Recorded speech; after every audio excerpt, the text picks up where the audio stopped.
5052, State of Ohio versus Michael Jason Meade. We need to put anything on the record prior to we're missing somebody.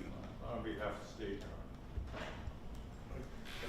I don't know. I mean, the witnesses already started testifying. You're not supposed to communicate about the case or the facts while the witness is testifying. I'm not sure what was going on this morning with the pictures and talking to Mr. Hughes, but it's pretty clear you're not to discuss the case when the witness is testifying.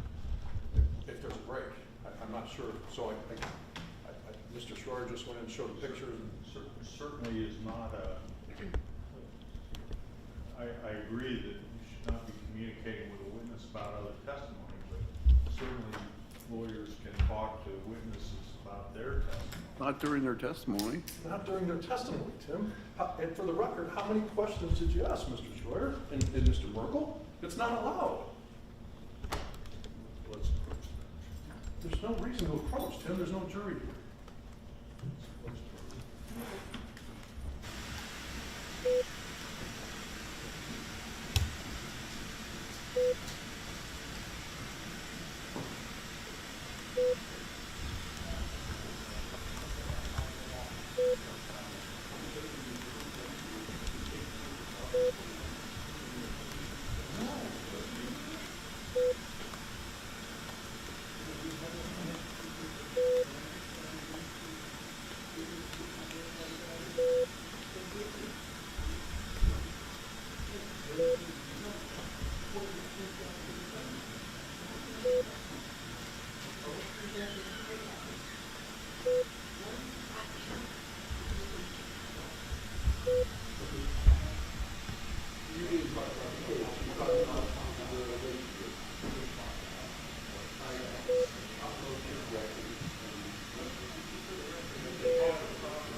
You get like a quarter, what? Does it help if I put the microphone up? Okay. Anything further we need to put on the record prior to bringing in the jury? No, Your Honor. All right, let's go get the jury and get your witness up here.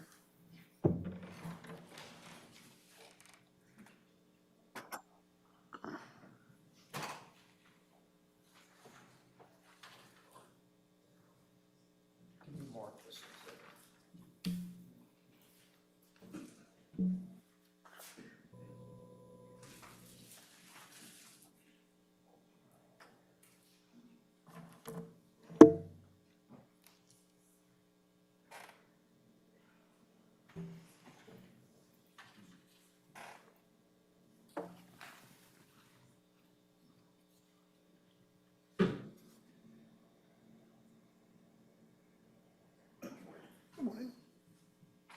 Have a seat. I'll address that one in front of the jury.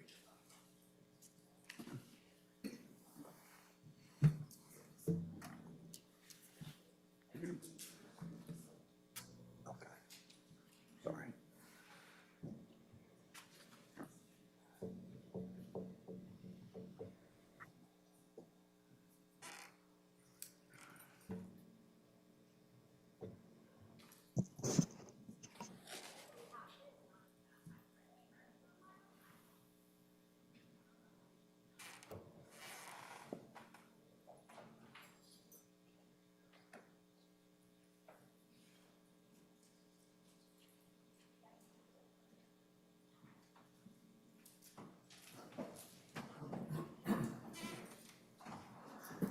All rise.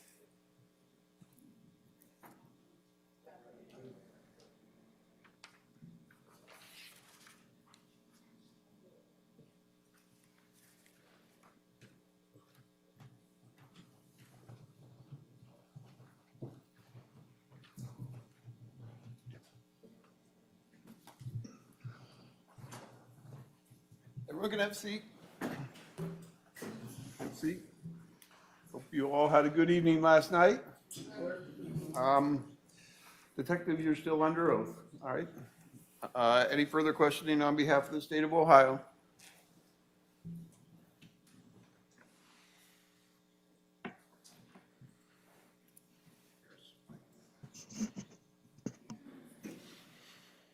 Which one?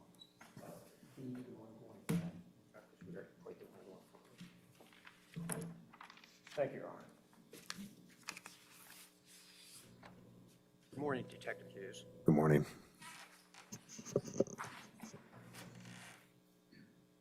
Okay, I think we completed reading through Mr. Meade's statement. Was that the conclusion? Yes, sir. Yesterday? Yes, sir. Now, at the intersection of Ferris and Carl, we did play the portion of the video that you had obtained of the vehicles when they were approaching Carl, correct? Yes. Okay. Now, was there a video that you obtained of when they were leaving the intersection to go back to Estates? Leaving the intersection? Yes. Okay. And that would have been the other view that you had testified to at the St. Matthias, the view heading from the St. Matthias, showing that the vehicle's heading towards Estates and making a right onto Estates. Going southeast, yes. You got that ready? You've seen that clip before, is that right? Yes. Maybe we play it. It's on 13B.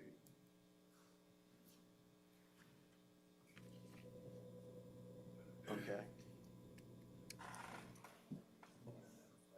Yeah, it's 13B. All right, when it pulls up here a little bit. Whose truck is that? That would be Deputy Meade.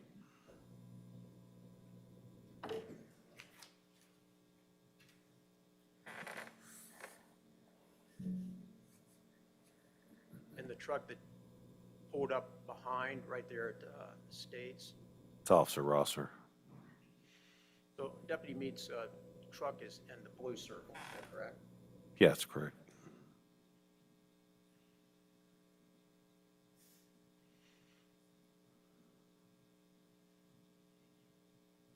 And stop right there, Tim. That van at the time, did you know who was driving that van? No. Who you know now? Mr. Korn.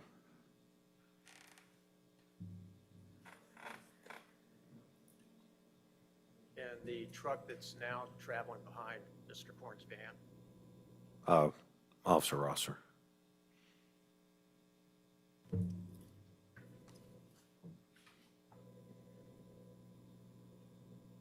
Okay, stop there. Whose vehicle would that have been in the red? Mr. Goodson's. Now, I want you to watch closely when Mr. Goodson makes the right-hand turn onto Estates.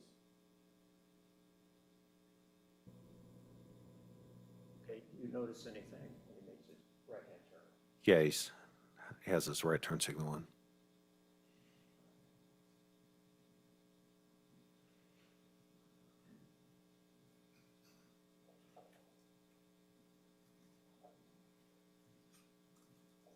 And again, in the blue truck? Deputy Meade. And which direction does he turn? He turns south. Onto? The State's place. And the truck that's in the green, Officer Rosser. which direction does he turn? South on Estates.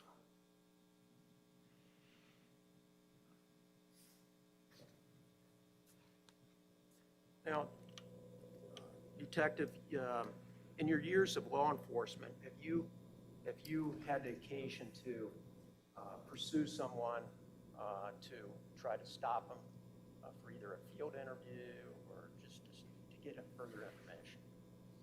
Working patrol, yes, sir. And typically, officer, if somebody's using their turn signal, it is usually Overruled. somebody that's trying to evade you, would they use their turn signal? Not normally, no. Now, we got to the next portion of the statement. It's talking about, and the portion I want to direct you to, would be at the intersection of sales and estates, okay? And that would be page,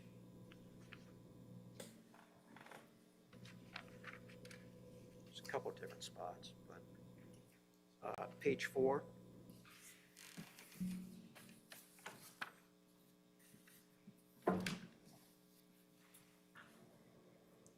Now, during your investigation, your CERT team had interviewed numerous officers, is that right? That's correct. And so you had obtained some information about the intersection at Carl and Ferris, is that right? Yes. Okay, and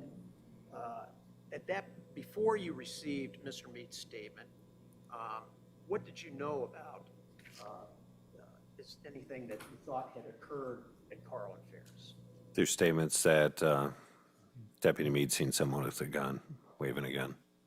What was it? Waving a gun. Waving a gun. Yes. Okay.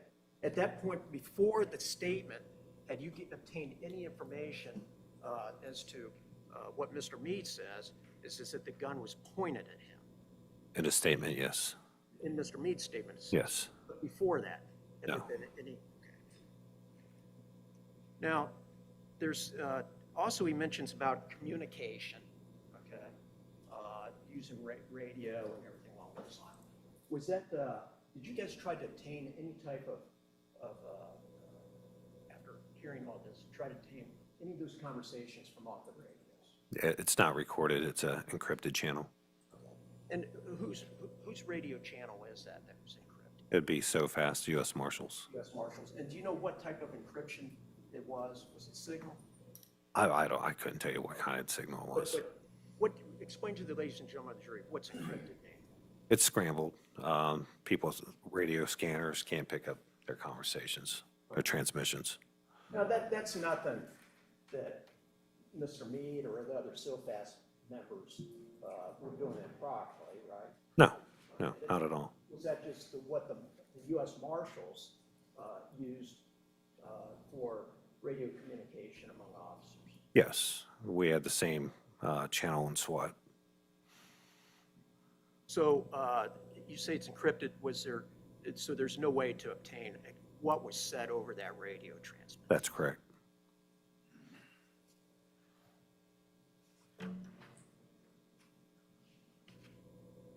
We get to the intersection then at Ferris, or at Estates and Sales. Is that where Mr. Meade claims that roughly where he stopped his vehicle? That's correct. Now, in your investigation, you learned that that there had been Mr. Meade had tried to notify other members of his team as to what he saw at the intersection of Carl and Ferris. Is that right? Did he? Try to notify them. Yes. He mentioned something about using his radio. Yes. And so when he got to, and actually when he drove by, did you learn in his statement that he mentioned something to Rosser and Yorkowitz? Yes, he did. Okay, what was it that he said to him? He's got a gun. Yeah. And that was very, he didn't mention anything else in his statement. Is that true? Yeah, that's right. So he's notified on the radio for people to say, hey, something happened here at the intersection. He's waving a gun or whatever. And then you tried to notify Rosser and Yorkowitz. Is that Yes. right? Okay. And when he got to Sales Estates, according to his statement, Rosser and Yorkowitz actually pulled up in their truck. Yes. So they were present at that time. Yes. Now, during this time, were you able to determine whether or not any lights were used, such as police lights, sirens, or any other type of PA system, any type of horn, any type of thing that he could have used to identify who he was? At that time, no. Now, you in patrol, okay, and you're trying to notify somebody as to who you are. Why do you do that? Why did we turn the lights on? Well, obviously, if we're doing a traffic stop. A lot of times just a cruiser presence of marked car is quite enough. Is it important if you're not wearing a police uniform and you're trying to stop somebody for a field interview to notify who you are? Yes. And in this case, he did have the mechanism to use the lights, siren, and horn to notify Casey Goodson, the person that he was trying to conduct the field interview. Yes.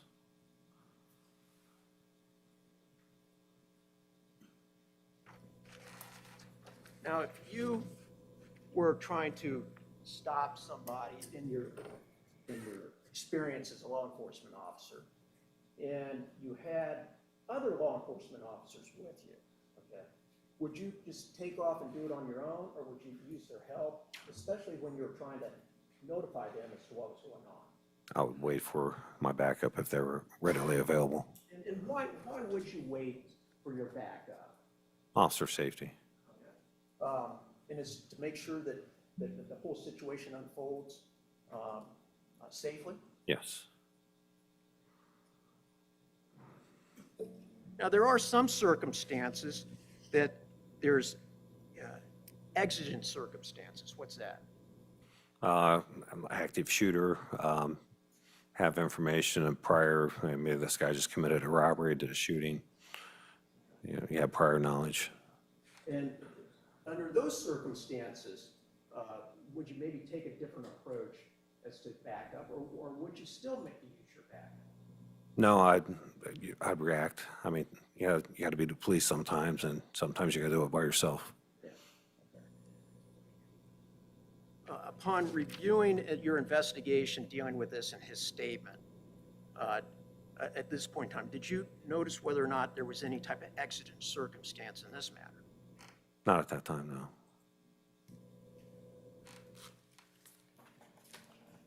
Now,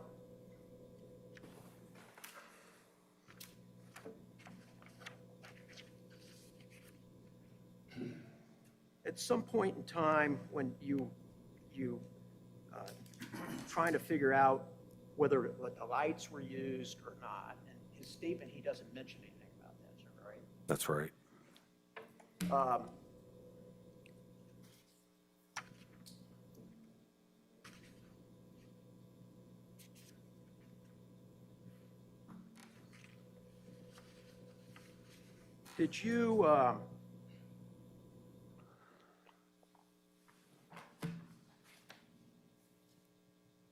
Did you, review any body cam footage that was available to you to try to see whether or not Mr. Leeds' lights were on at the scene? That'd be 3996 Estates. Yeah, not purposely to look for that, but it was viewed, yes, you tell, yeah. So you're reviewing it, is that right? Yes, And did you notice that the lights were on at his truck at the end of Estates, sale, or, I'm sorry, Estates place? no, they weren't on, They weren't on? no. At some further review of the body cam warrant footage, at some time, did you see the lights come? Yes, yes. And whose body cam do you remember whose body cam that was? I think it was Rippey, Officer Rippey. Officer Rippey, and so you've reviewed Officer Rippey's body cam, is that correct? Yes. In that body cam, okay, does it show both the lights off and on? Yes. Okay, let's play a portion. What is it? So this will be States Exhibit 8G.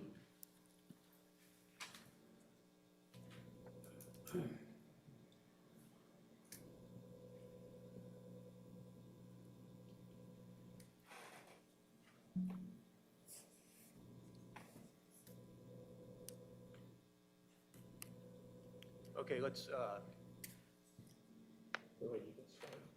Oh, okay, okay, you see the, if I can grab the, I'll let you use it too. Could you point out up there where Mr. Meade's truck is? It's not showing up very well. It's very light. Yeah, Right there. right there. Is the red, You have the red one, Rachel?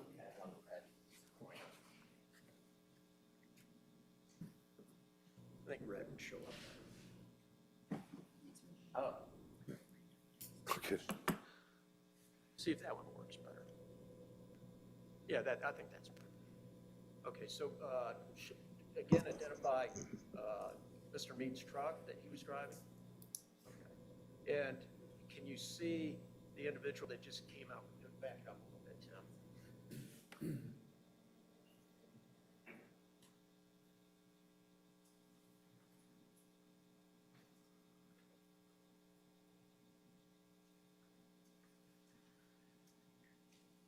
Okay, you see the individual that's moving from the side of the house there towards the truck. Yes. Did you later determine, or were you able to identify who the person was? It's from a distance, but the clothing matches Deputy Meade. You go ahead and play. SAT, we're pulling up in there. Okay. All right. We got a medical scene, but Yes. And does that, It sounded like the voice that I heard on other videos. of who? Deputy Meade. Okay. Tell. So at that point, could you tell whether or not Mr. Meade's truck lights, I'm talking about the police lights, were they on? No. Okay, and how do we know that they weren't on? That you could tell from the back, they're not flashing. So explain to the ladies from the jury how these light package are. You can see them from the front? It's usually concealed to the front. Some vehicles have them underneath the grille, some across the headliner. It's usually blacked out. And the tail lights, once they're activated, tail lights will flash. And so when somebody activates the lights, somebody in front of the truck would be able to see that. Yes, yes, And as well as in the back, the tail lights flash. yes. So in this video, what you're saying is you didn't see the tail lights flash No, sir. when he was coming out to the truck? No, sir. Back it up just.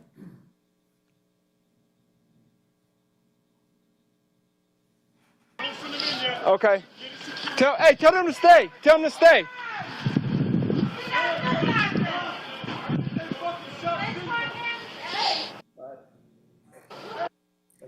Come out this way, folks. Come out.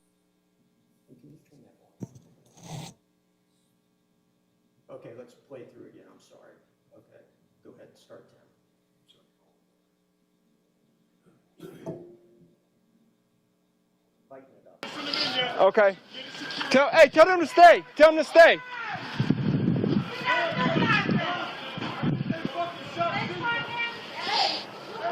Come out this way, folks. Come out. Hey, come out this way. We'll send them to you. Go back this way.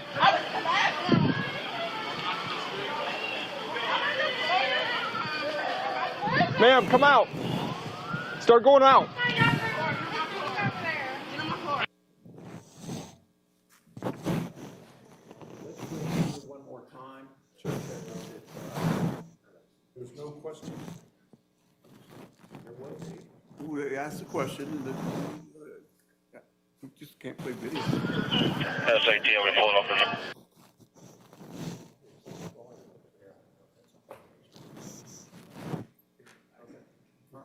Go ahead. The judge All right, said, Detective Hughes, you just watch the video, watch the individual going out to the truck, okay?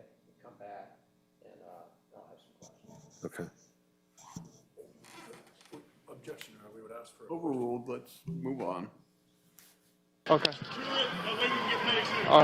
We got a medical scene, but Yeah, I know. That's what I said.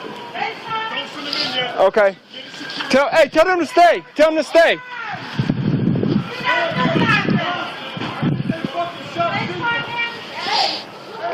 Come out this way, folks. Come out. Hey, come out this way. We'll send them to you. Go back this way.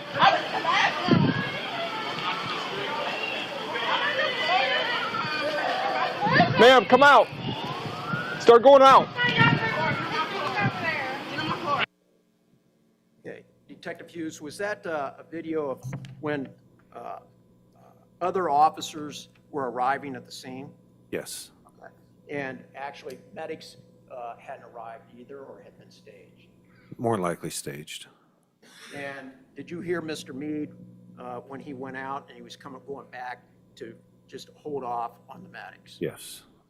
Now, tell us what you saw there when you went out to the truck. The occupants of the house coming out the front door. Okay. When he went to his truck, explain to us what you saw there, Oh, I activated his lights. and went back into the house. Yes. Now, at that point in time, was the house being cleared? Yes. Okay. And what does it mean being clear a scene? Clear the scene, you remove all occupants outside the house. And is it important to clear a scene? Yes. And why is that? Various reasons, officer safety, integrity of the scene. Okay. And if there's somebody that was injured in there, is there a reason? Yeah, so the medics could go inside. In your experience as a law enforcement officer, what would be the most important thing to make sure that the scene's cleared or to go out to your truck to engage your lights? Clearing the scene.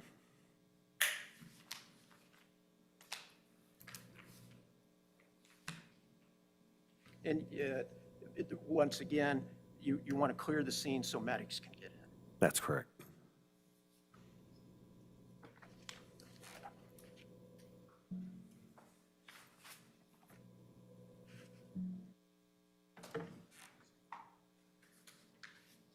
Okay, now, in the statement, I believe that we'll go to page 6. I'm sorry, back up to page 5.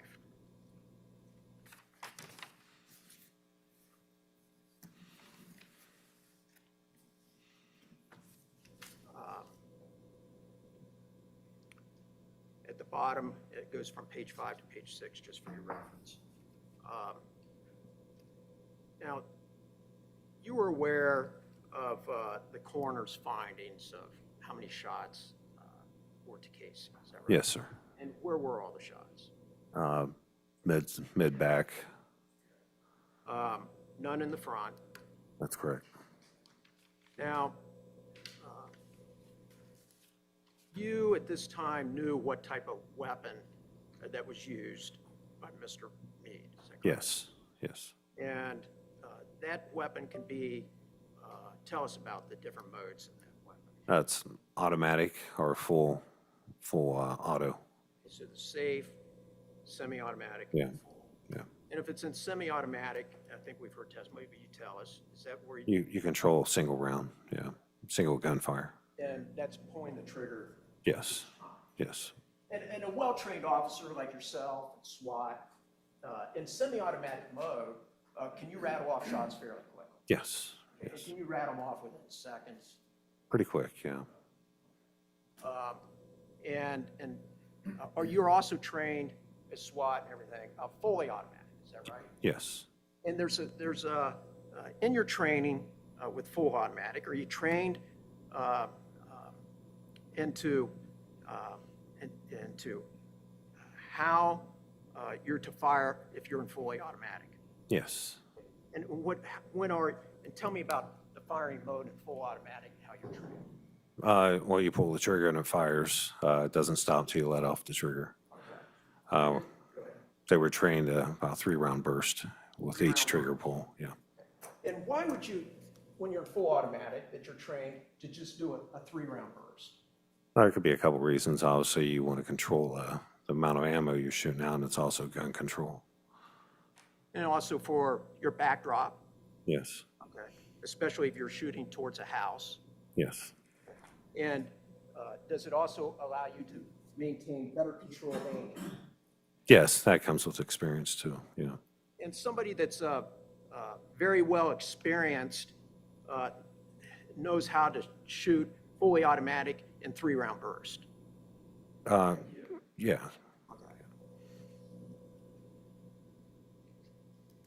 Now, in this case, if the weapon was in semi-automatic, how many times would the trigger have had been pulled to result in 6 shots in Casey's back? 6 times. And pursuant to training, and if you followed your training, okay, to get 6 shots, how many times would that trigger have to be pulled? For, To get 6 shots? 6 following times. the training during the burst. 2 times. Were you able to determine what mode this gun was in when Casey was shot? No,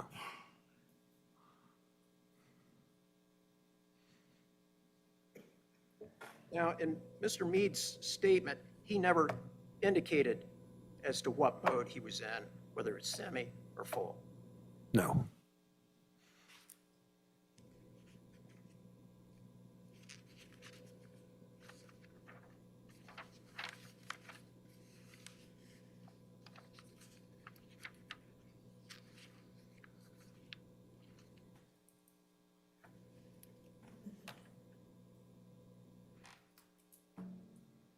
Now,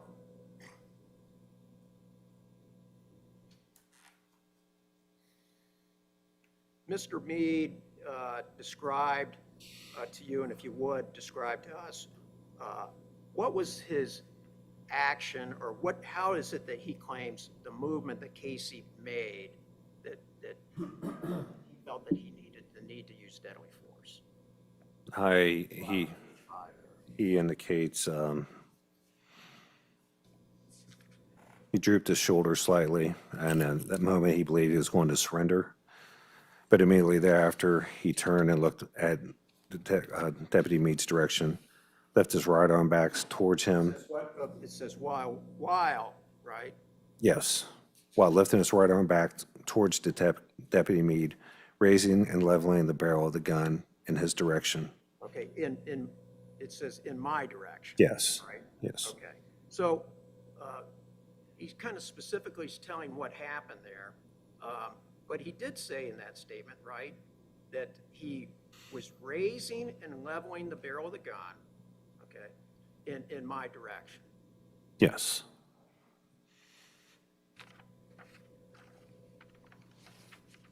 And he went on to say, just finish that statement. In that instant, I screamed, "Drop the gun." As I stepped left while flipping the rifle's firing mode and shot at the suspect. I stopped firing when the suspect collapsed inside the doorway. It says he stopped firing when the suspect collapsed in the doorway. Yes. So if you're firing in full automatic mode, it continues to shoot when the trigger's depressed, correct? Yes. So when you go to stop firing, is that when you release the trigger? Yes. So if he was in full automatic mode, according to his statement, when he stepped left. That's not in the statement. No, I'm sorry. If I said if he was, Yes, you may.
so Detective, I think you said that if it's in full automatic mode, as long as the trigger's depressed, okay, it keeps firing.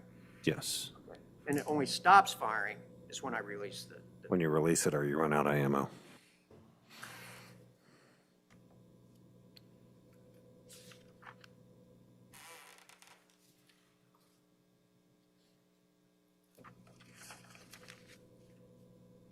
Now, in your investigation,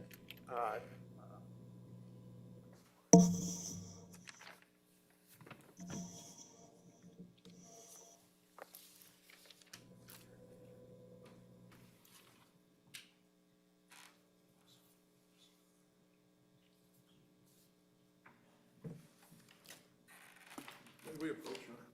You may.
Detective, during your investigation, did you reveal Ryan Steele's body cam? Yes. And you also, you've reviewed a portion of the body cam from Ryan Steele, is that right? Yes. And the portion is showing the storm door that had the bullet holes here, is that right? Yes. It's State's Exhibit 20. Yes. And it's just showing the swinging of the storm door.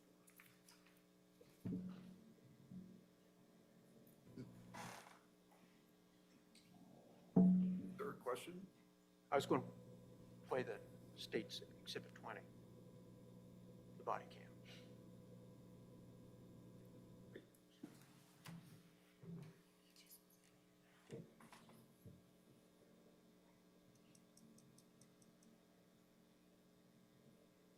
Now that shows the medic coming out, it shows the storm door open. You Yes. can ask him, what does it show? You can ask him what it shows. Tell him what the, You can go ahead.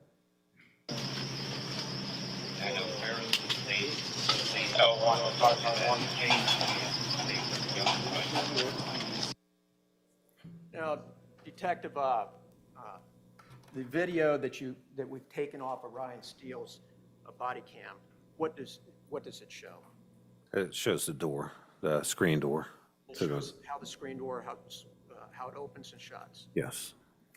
Now, also, I want to show you a couple of exhibits here. note your objection. No, overruled. The State's exhibits first start off with 39A and 39B. You recognize those as being exhibits off of Officer Penny's body cam, is that right? Yes. And 39B is at 225, and 39A is at 215.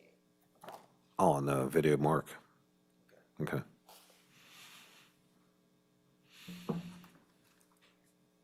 Let me publish these.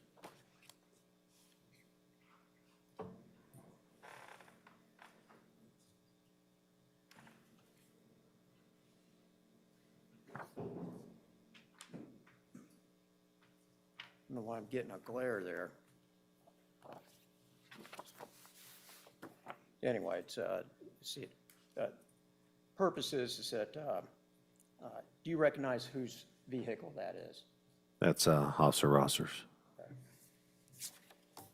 And 39B, off the same video, do you recognize what that is? That's 3996 Estates. Okay. And do you know the location in which this video would have been taken from, or this screenshot? From Penny. Yeah, but I mean, where in the location, where would it be in relationship to the truck? Oh, it's going to be a little bit further south from where the truck is. And I'm going to show you State's Exhibit 39K. What's that? It's a shot of the screen door on the south side of Estates Place, 3996. And that would have been, again, off of Officer Penny's body cam. Yes.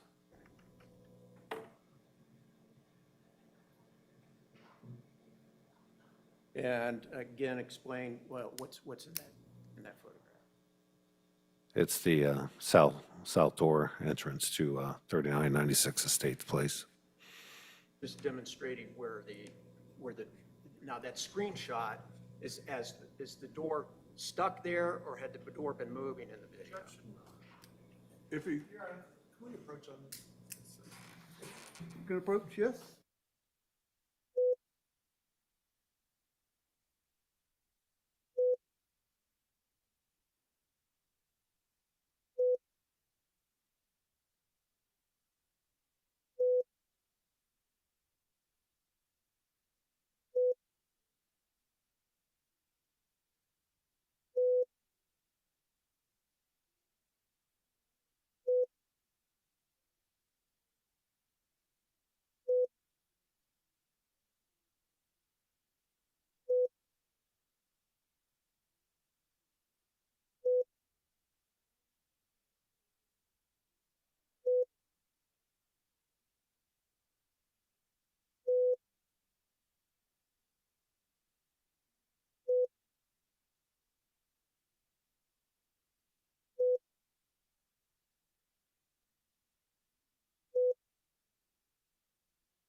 can move on.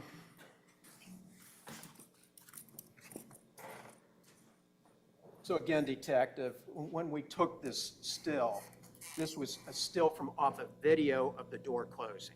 Yes. Okay. It's not intended to show that the door's stuck or stuck there. No. Okay. It's just, okay. Now, during your investigation, did you recover a holster? Holster was recovered from the hospital, yes. And I'm going to hand you what's been marked State's Exhibit 5G. Identify that. We have gloves if you need them right over there. Detective. I didn't know if it was in a bag or not.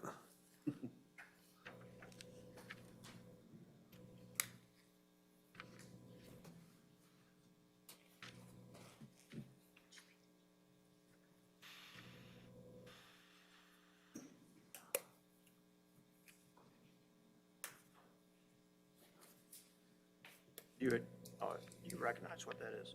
Yeah, I'd put the gloves on. Yeah, it's Uncle Mike's holster. Have you, in your career, ever used one of the Uncle Mike's holsters? No. Okay. Are you familiar with holsters like? Yeah, I am familiar with them, yes. And does that have a retaining strap to hold the weapon in? It's pretty much just a pocket. And when you say a pocket, how's that used or how's it worn? Well, you got a clip. I guess you either fasten it to a belt or maybe your pants pocket or wherever, and the gun just sits right down inside of it. And is it secure in there? No, no.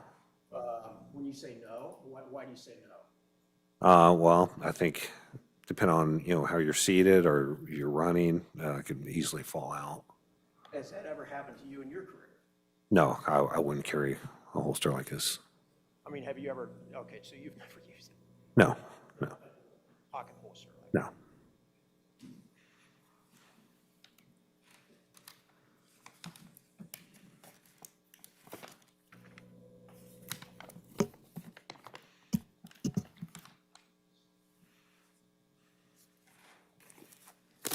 Okay, Detective, just one last thing. So Should be a trash can right over here. There it is, thank you. as a result of your investigation, okay, we'll start at the Ferris and Carl Road. Okay. Did you ever obtain any witness other than Mr. Meade as to what he claims transpired at Carl and Ferris?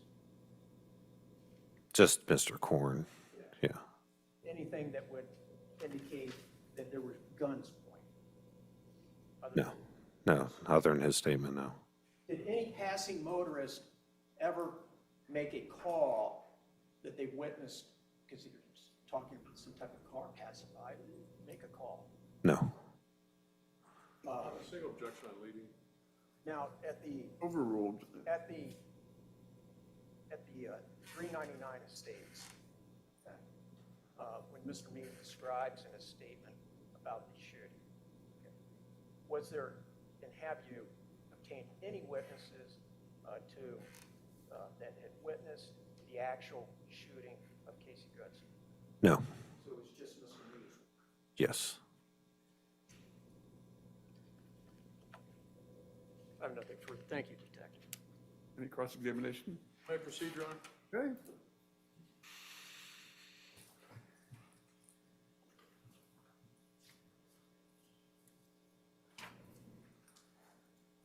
Good morning, Detective Hughes. Hold on. Morning. Mr. Schreier, do you want to get your evidence?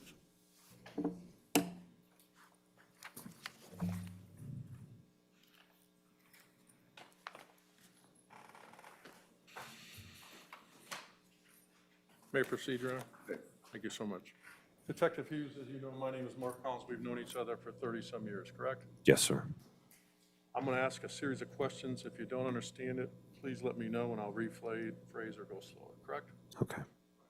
So let's start where Mr. Schroyer left off. You've invested homicide for, how many homicides did you say you've How many homicides? Too many to count, several. in many crimes and homicides you've investigated, as well as on the CERT team, there is only one person involved, correct? Always one person? No. A lot of times, there's only one person involved, the assailant or the suspect and the other person, correct? Generally, In those situations, detective, there would be no other witnesses, correct? not always, no. You can't control if there's going to be witnesses there or not, right? No, And you can't control if there's no cameras there or not, correct? that's correct. So many times, you've gone forward on cases where the only person who testifies is the victim in the case, correct? About what happened at the scene, about what happened, correct? Yes, Robberies, correct? yes, Interactions with a knife, correct? yes, Interactions with a gunshot. The only two people involved are those two people, correct? yes. And there would be no other witnesses, right? Yeah, sometimes no, yeah. And in that situation, you go forward with the statement of the person with what they did, correct? That's correct. And you would bring charges based on what that victim said happened, correct? Sometimes, yeah. So one person can be enough to bring a charge and go forward with it, correct? As well as defending a charge. You could bring a charge, but I don't always get a conviction with one person, no. But one person can be defended with only their statement, correct? Yes. In terms of self-defense, right? Yes, You've investigated cases where there's the only person who puts forth self-defense or justification is the one individual, correct? yes.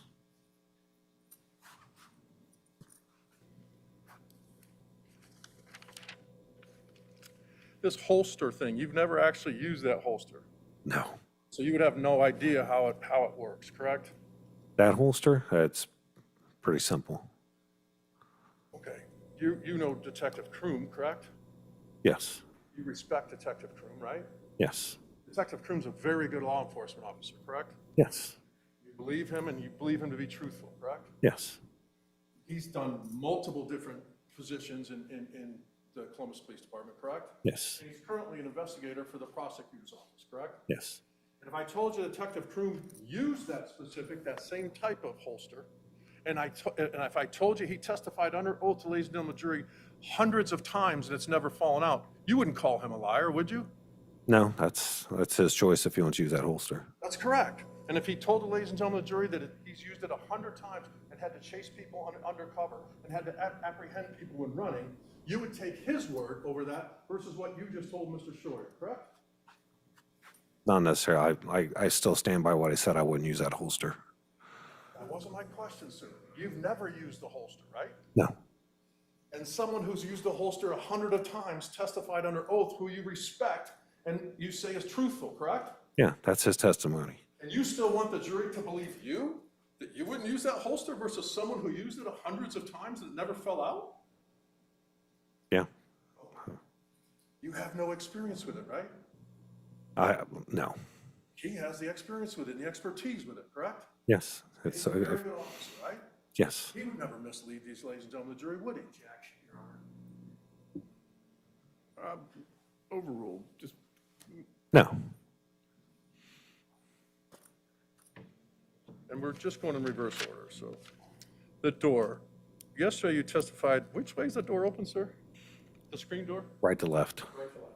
So if that door is opening right to left, correct? Mhm. Right, you with me? Yes, And my client's statement was that he opened it right to left, stepped inside, then the door would be on his back. That's consistent, correct? yes, Okay. 100% consistent with the way that screen door opens, right? yes, And he said it was resting on his back and he couldn't see his hands at that point in time, correct? that's correct. There's metal mesh there, right? Yes, Okay. Now, you're aware of the coroner's report, correct?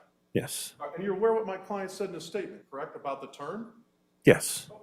So if I'm the person in the door with the door on my back facing you, and I turn and my hand's outside the door, right? yes, There wouldn't be any damage to my hand, would there? Of any shots or anything like that, of markings, correct? no, And in fact, you're aware of the coroner's report, correct? yes, sir, And there is no damage whatsoever to Mr. Goodson's right hand, correct, in that report? that's correct. Zero. Yes, Consistent with the hand being outside the door, correct? yeah, you'd say that. Well, I'm not saying it, you're saying it. The coroner's report says there's no damage to the right hand, right? Yes. My client says he turned with the gun in his right hand towards him, correct? Yes. Outside the door, correct?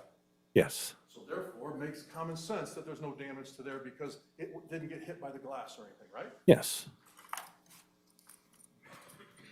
Can you slow down a little bit too, please? You got it. I apologize. Sue will try and rein him in. All right. You talked a lot about fully auto versus semi-auto, right? Yes. And semi-auto, you have to pull the trigger, correct? Yes. I'd like you to pull the trigger right now. Act like pulling a trigger, sir, and count out loud each time you pull the trigger. Go to 1, go to 2, 6. 3, Go 4. down. 1, 2, 3, 4, 5, 6. Maybe about 2 seconds, right? Yeah. 3 seconds. What did Jason Meade put in his statement, how long he pulled the trigger? I have to look at it. Less than a second. Yeah. You know the difference between fully automatic and semi, correct? Yes. It's impossible for an officer to pull a semi-automatic rifle 5 to 6 times in less than a second, correct? Yes. Therefore, you knew as a law enforcement officer, trained as a SWAT officer, that it wasn't full auto, correct? It could be assumed. Yeah. Yeah. That's a common sense approach, correct? Yes. And you're trained to stop shooting at a deadly threat when, Detective? When the threat is over. Doesn't matter. That threat could be over in half a second, 20 seconds, 30 seconds, right? Yes. So if you have a fully automatic service rifle that's assigned to you, you personally would let go of the trigger when the threat was stopped, right? Yes. You're not going to go, hey, I've been trained on burst. 1 burst, 2 burst. You're going to hold that until the threat is stopped, correct, Detective? Fortunately, I've never been in that situation, so Wasn't what I asked you, sir. no. If you're in that situation, hypothetically, you're not going to let go of that trigger until the threat is stopped, correct? Yes.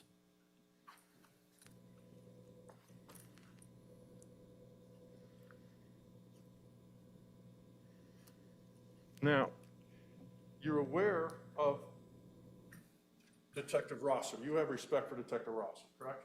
Much respect, yes. He's a highly skilled law enforcement officer, correct? He's a very good officer. And he was interviewed at the scene, right? Yes. And you know from his statement that when he got out of his car, he heard show or drop the gun, correct? Yes. Okay. And then he heard shots. Yes. Okay. And in my client's statement that Mr. Shore went over with you, towards the end, the second time he said, I yelled, show me drop the gun, correct? Yes. And then he fired the shots. Yes. And that's consistent with what your understanding is of Detective Rosser, correct? Yes.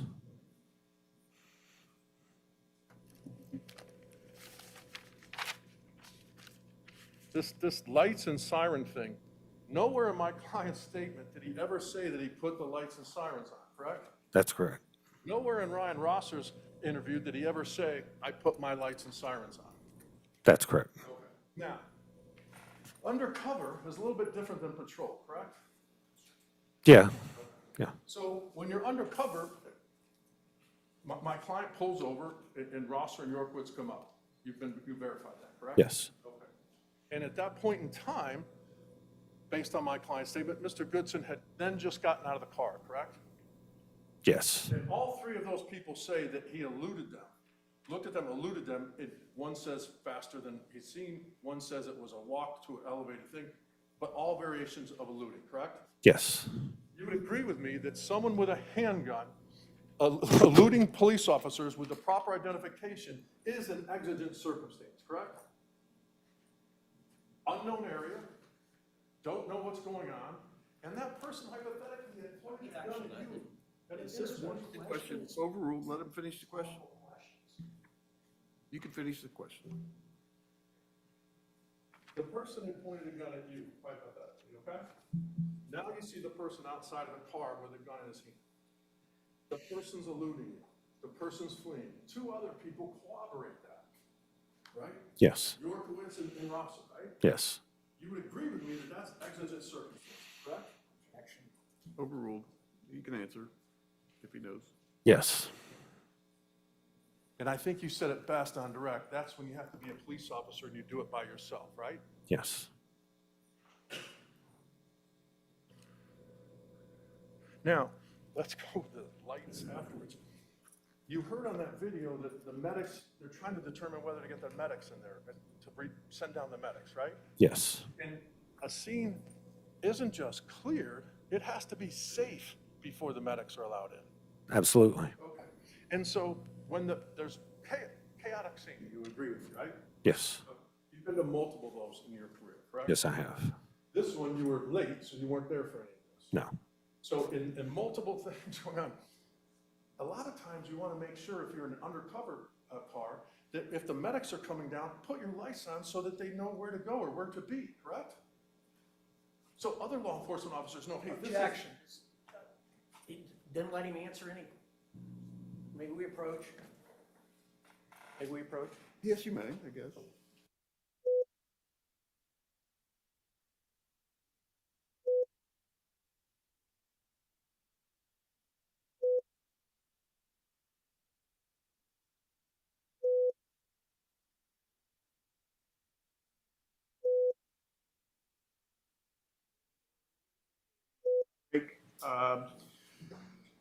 Probably about 15 minutes. Do not discuss this case among yourselves. Do not permit anyone to discuss it with you or in your presence. It is your duty not to form or express an opinion in the case until it is finally submitted to you. All rise. Come on back.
It's been brought to my attention that a person in the gallery was taking selfies during the testimony, and I'm asking that the deputy remove her from the courtroom.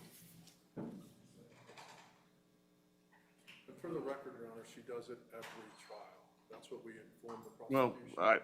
I've done it. I removed her outside of the presence of the jury. Your objection? Yes, Your Honor. He's asking multiple questions. And then he asks a question, the witness doesn't answer, he asks the next question, and then there's about 3 questions in there. The witness is answering the first question, and then he moves on to the next one. I think. I just ask that there's one question, let the witness answer it, and then ask the next question. I'm going to overrule that. 15, sure.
Everyone can have a seat.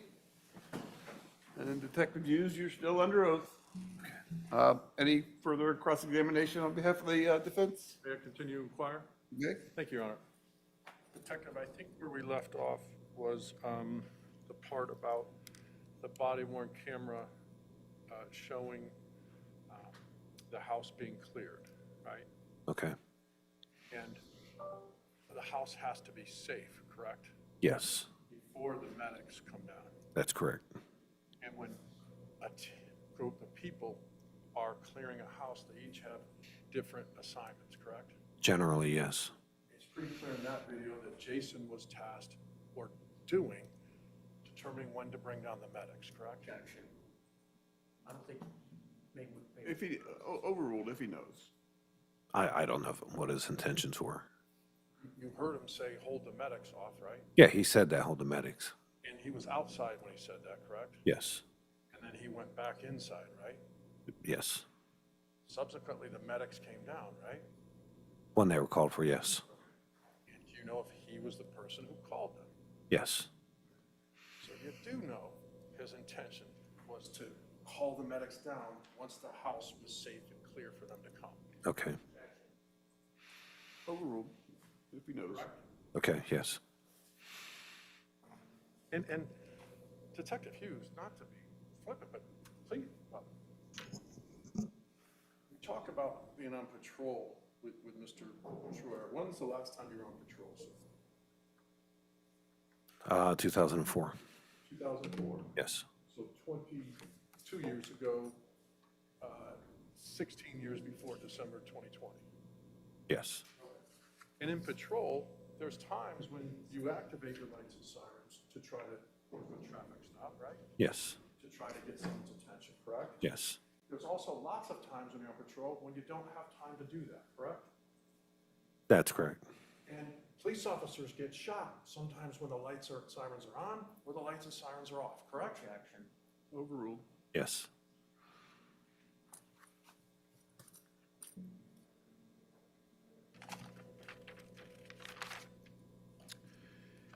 You talked about,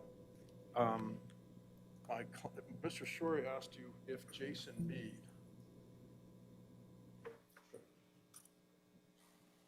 Mr. Shorey showed you a video of Casey Goodson going down Ferris, right?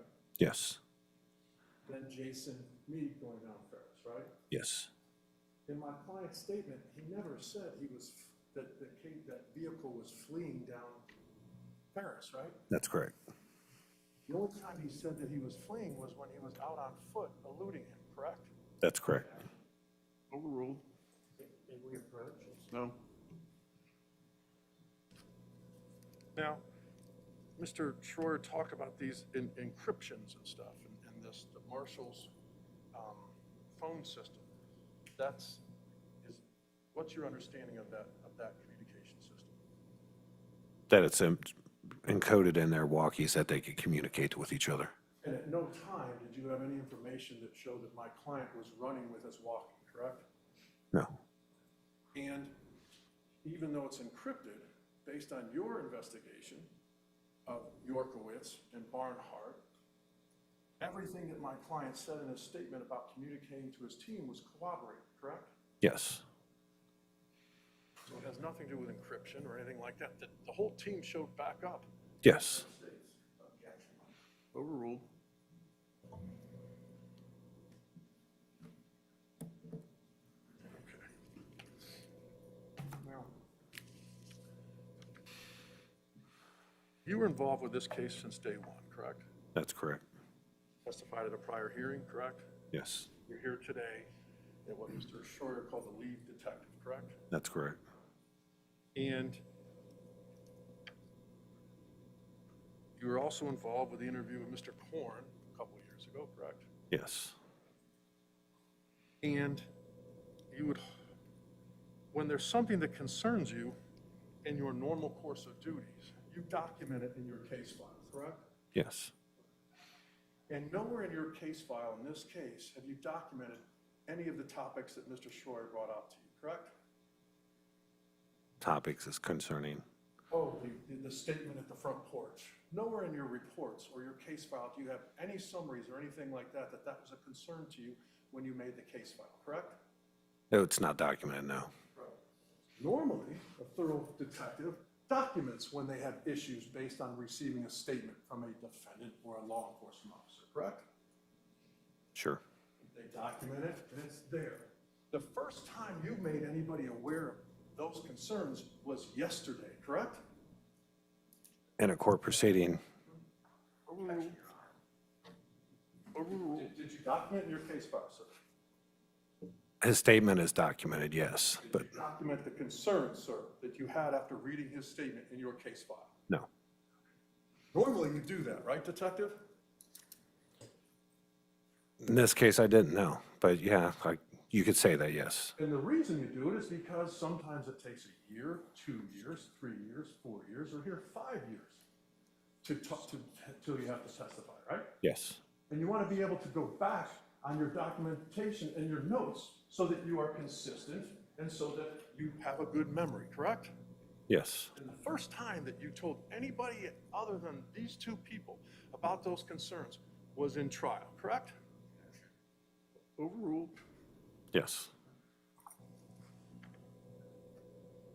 Now, there's certain protocols in the CERT program, correct? yes. And how many CERT investigations were you involved in prior to December of 2020? Just under 30. And in those, you always get a statement from the law enforcement officer, correct? Yes, So you talked yesterday about how the first 2.5 pages of Jason Meade's statement didn't teach you anything, right? Or you didn't learn anything from it, right, so to speak? I said that. Mr. Schroyer asked you a question, did you learn anything from that information? Objection. If you remember. Objection, Your Honor. It's not Overruled. anything new. Okay. If you're saying I said it, yeah. He asked you a question, did you learn I- anything new from that information? I don't recall what I said yesterday. So when you receive information from a person that you're interviewing on a case, especially in a criminal investigation of that person, you want to know parameters, you want to know basics about that person, correct? Yes, And when the issue of a case is what that person observed and how that person reacted, you want to know things about that person, right? yes, And you want to know if that person had any alcohol during the time frame, correct? yes, And even on your CPD, every single defendant in a criminal investigation you do, it has on there, have you consumed any alcohol, right? yes, It has on there, have you consumed any drugs? yes, That information was placed in the statement, correct? yes. And it's in every statement with the 30 that you were involved in, correct? I believe so, yes. So hypothetically, if the person giving the statement says, man, my vision's terrible, that would be important to you, correct? Yes, So you did learn that he had LASIK surgery and he had good eyesight, Jason Meade, correct? yes, You also want to know in certain investigations that whether or not the officer or the law enforcement officer involved had worked a double shift, special duty, and that, right? yes, You always ask that question, correct? yes, So if that wasn't in Jason Meade's statement about his duty time and if you work special duty, that stuff, you would have asked that, right? yes.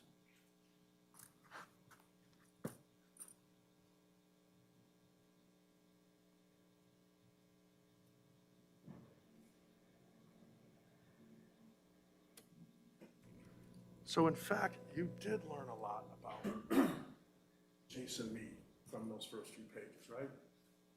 General information, yes. And you're aware of his service in the Marines, correct? Yes, You were aware that he was in Lehman Company? yes. Tell the ladies and gentlemen jury about the Lehman Company. Objection. Objection, may we approach? All right, you can approach.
will be sustained as to that.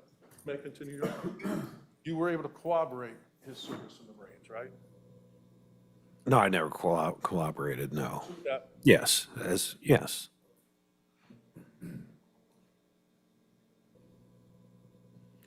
now, when you receive that statement, you read it, right? yes, And you try to poke holes in it, right? yes, And you do that in every witness statement, right?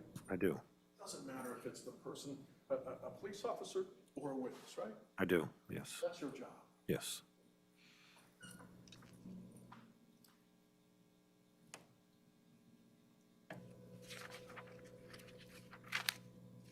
Now, in this case, did you testify at grand jury, Detective Hughes? No, Overruled. no, sir. You are the lead detective, correct? Yes, sir. You participated in the discovery process, right? Yes, sir. And you participated in Chris Korn's interview, right? Yes, I want to move to Mr. Penny's body-worn camera. First, with body-worn cameras, you're aware what fisheye lens is, right? yes, And if I get this wrong, correct me. Fisheye lens means the camera goes way wider than a normal eye, correct? that's correct. And it distorts things away from the person, correct?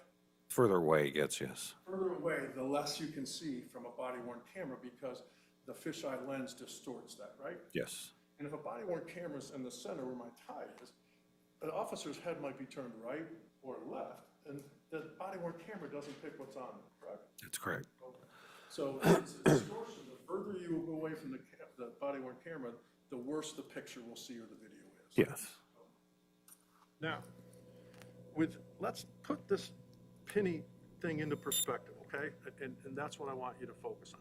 Is that okay? Okay. All right. Now, they used a term in there. You heard Terry Phillips say, how'd I miss the call? So let's break that down. What does a call mean to you, Detective Hughes? in this case, it'd be a radio transmission. And so radio transmission, so the call is what Jason Meade did when he aired what he saw. Yes, Okay. So once he doesn't have the walkie-talkie with him anymore, he can't call anybody, right? that's correct. Okay. And so the question by Terry Phillips was, how'd I miss the call, right? Yes, And Jason Meade was trying to give him an answer to that, right?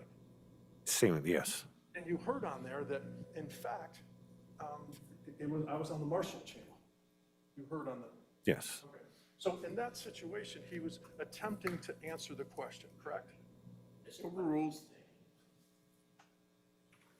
And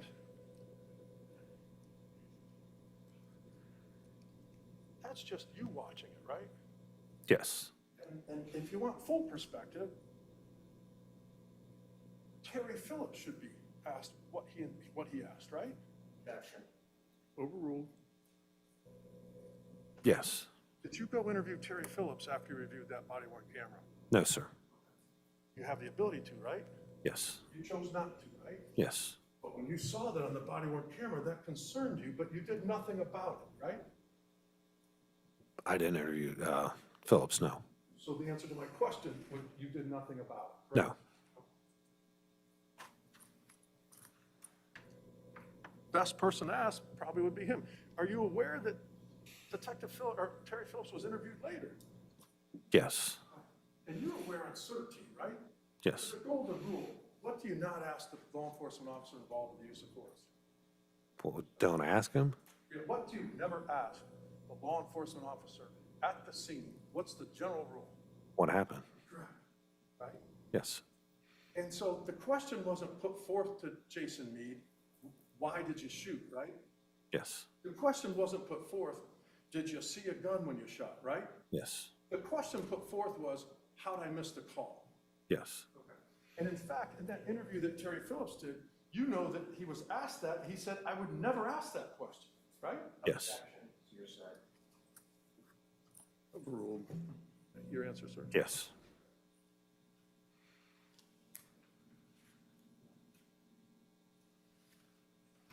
Now, prior to 2020, the feds had never taken over a certain investigation, correct? that's correct. Sometimes they help or you help, but they've never taken it over, right? It's first time for me. First time it's ever happened, correct? Yes.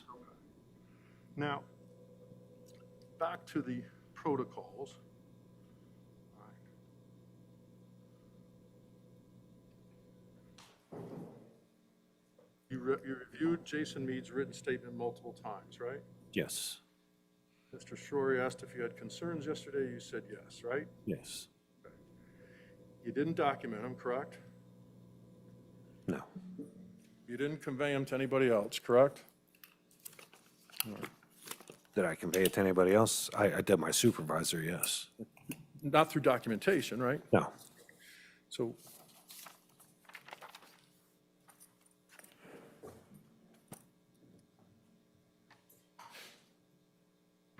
to follow up, your supervisor would have documented, be somewhere in the case file that would be turned over to us, correct? Yes.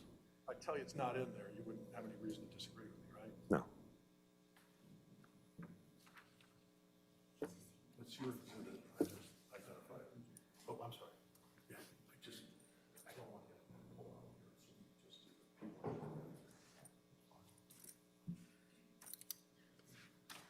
Can I approach the witness, Your Honor?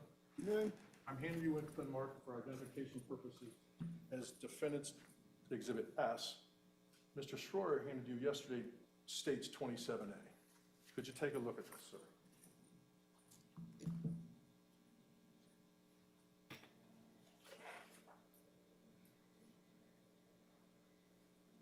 Yes. And that's the same copy as the one you were showing yesterday, correct? Yes. And in there, that's how you received my client, or Jason Meade's statement, correct? Yes. All right. And after reading the statement and getting the video and all that stuff, you had concerns, correct? Yes, I did. You didn't ask Jason Meade about those concerns, did you? No. You didn't ask Lathan Lipperman about those concerns, did you? No. And in that email, could you, let me see if I have it. So if you or Detective Hughes has any follow-up questions, please submit and let me know, right? Yes. You were invited to ask questions, correct? Yes. Okay. And you didn't ask any questions, No, sir. but you had all those concerns. Yes, sir. That you talked about yesterday with Mr. Schroer. Yes, sir. And normally, you don't have a path to ask a person in investigation questions, right? That's correct. Here, you were given an invitation and you chose not to use it, correct? Yes, sir. Not very thorough police work, would you agree, Detective Hughes? Objection. In your eyes, yes. In my eyes? Well, I wouldn't agree, but So. Let him answer. Come on, guys, ask the question. You believe that not following up with concerns when you were invited to talk to Jason Meade is thorough police work? I believe the video spoke for itself. Which video, sir? The video and his statement. Okay. And you didn't interview Phillips, No. right? Yes. But you made a determination based on a video that you saw and heard. Yes. And are you a video expert, sir? Objection. How's one approach?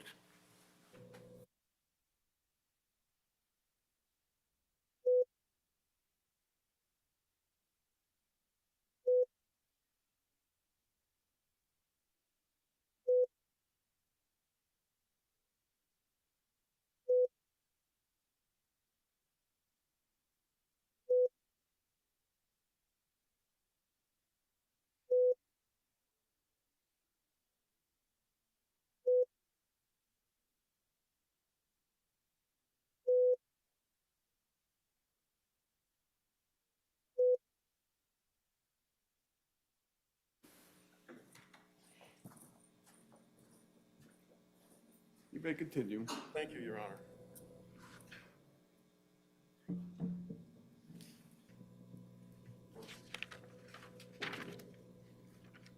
Your name is actually referenced in that email, correct?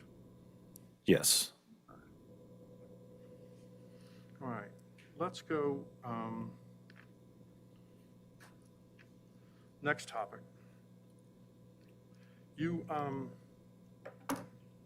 respect Sergeant Stanley, correct? Yes. Believe him to be a thorough and proper detective, right? Yes. Same with, you already said with Rosser, right? Yes. How about Santino Williams? Yes. how about Detective Mounts? Yes. You have a coworker, right? Caleb Worley, right? He works for the same people that employ you? Yes. You respect Caleb Worley, correct? Yeah, he's a civilian employee, yes. Civilian employee, but he works in the crime lab. City of Columbus Police Department. And you work for the City of Columbus Police Department? Yes. Okay. So you told Mr. Schroyer yesterday that that firearm that Mr. Goodson had was not an extended magazine. No, I did not allude to that. I said it extended a couple inches. It wasn't a normal extended magazine So you said you didn't consider that an extended magazine on your, in the sense that I'm used to, no. overruled, in the sense that you're used to? Yes. All right. So that you're going to put it in perspective in the sense that you're used to? Yes. Okay.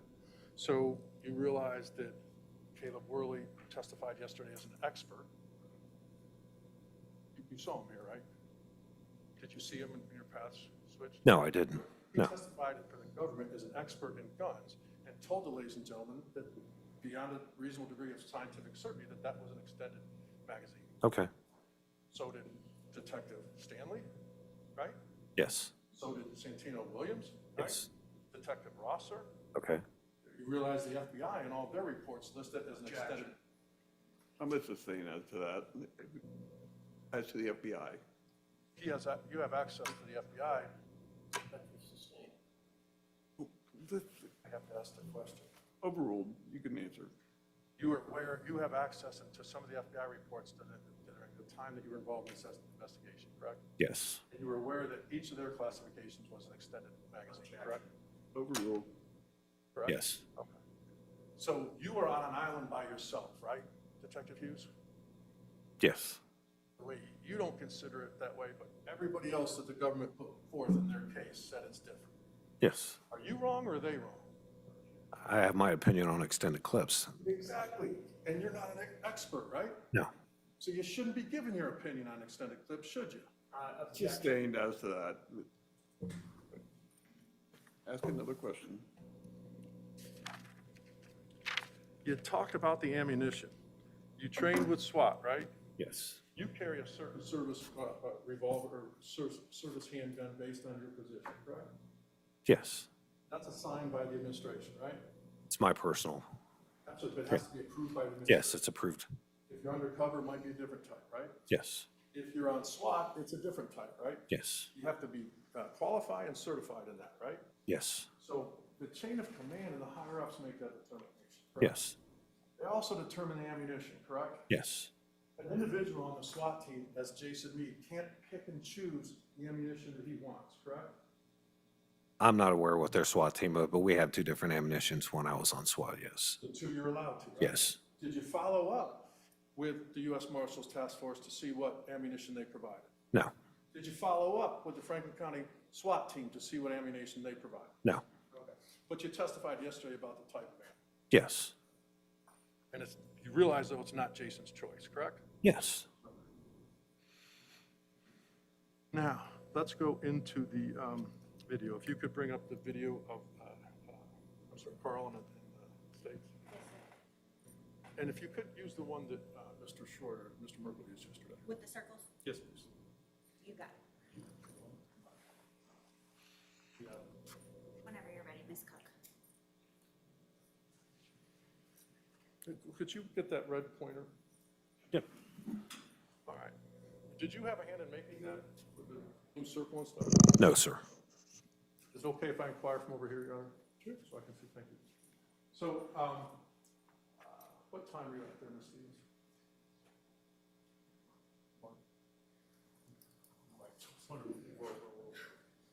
Okay, if you'll play that. Go ahead. I stop it? All right. Now, the blue circle is Detective Meade, Jason Meade. Jason Meade, yes. The red circle over to the right, that's Casey Goodson. Yes. Can you back that up a little bit, Ms. Stevens? Stop. That car coming in the picture from the left, that's crossing traffic, right? Yes. You see that, right? Yes. Okay. Keep going. Stop. that just cleared the intersection, right? Yes, as Casey's pulling up. As Casey's pulling up, right? Yes. So you do acknowledge that there's a car, in my client's statement, he said, I saw northbound traffic clearing before the car turned, correct? Yes. All right, yesterday you testified to something different. Would that surprise you? Objection. Overruled. I testified that there wasn't a car entering the intersection when he came up to it. You actually, he asked you a question. Did the car clear the intersection? You said no. You now realize, Overruled. You have an opportunity for redirect. you now realize that that's correct. There is a car there that. Yes. The statement says it was clearing before Mr. Goodson turned. Yes. Objection, that was misstated too. You have an overruled. You have redirect ability. Now, you testified on direct that you couldn't see into the cars there with anybody waving their hands, right? I don't recall saying that, sir. Mr. Schroyer asked you, could you see anybody pointing a weapon in the car or pumping a weapon in the car? Objection. Overruled. You can answer. I don't recall that, sir. You can't see it, right? No. And how far away are these cameras from there? I never measured, but I'd say at least easily 100 yards, if not more. Okay, so that's 300 feet or if. Yeah. Okay. So no one can see into those cars from here. No. Okay. So now, if you'll keep going, Ms. Stevens. Stop it. Okay. Stop right there. A little bit more. A little bit more. Okay. Now, how far do you think the car, Casey Goodson car is from Jason Meade's truck? It's hard to say. Can you take a guess? Right next to each other. right? Objection to guessing. Overruled. If he knows. Sir, you've watched a lot of video in this case. Yes. Yeah. They're right next to each other, right? They're passing each other. Yeah. As far as distance, I'd say maybe a car length or a car width, maybe. It's driver's side to driver's side. Yeah. Like I said, I can't tell from that angle. Fair enough.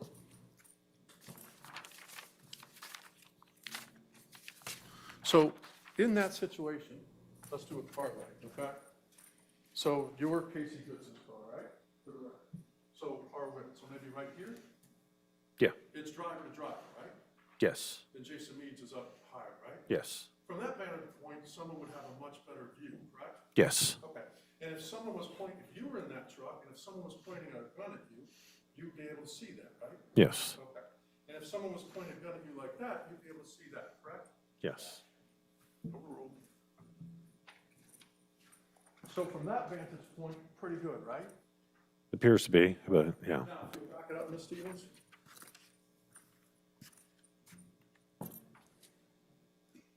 It's right, yep. So right there, if you're the first spot sitting up high, you have a pretty good view there, right? Yes. All right, keep going. Stop. Even better view, right? Yes. Keep going. Stop. Best view, right? Yes. Mr. Korn doesn't have that same view, does he, sir? No. And keep going. Mr. Korn's car, tell the ladies and gentlemen jury what it's doing as it pulls up. He's pulling up behind the traffic. When you pull up behind traffic, do you usually look at the car in front of you so you don't hit it? I'm aware of pretty much everything when I pull up to the intersection, but most people probably just paying attention to the car in front of them. You said something very important. You're aware of most everything when you pull up to an intersection because you're trained law enforcement. Yes. You're trained to look for things. Yes. So civilians going by, Mr. Merkel asked, didn't phone anything in.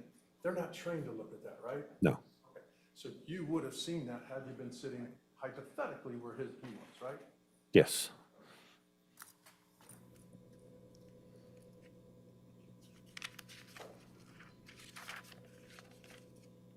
My client in a statement said the car is traveling northbound, right? Yes. Waited, and he said Mr. Goodson came to take a left, right? Yes. My client was mistaken about, he used the word that Mr. Goodson's car stopped, right? Yes. It didn't stop. No. It slowed down, right? A little, yes. Now, at that time, when Jason Meade made a statement, he has no idea there's a deal, right? No. Everything else at that point in time, he's correct, right? Yes. Based on your analysis of the video. Objection. Overruled. You can answer. Everything else he said in this thing was correct about that, with the exception of stopped versus slow, right? Yes.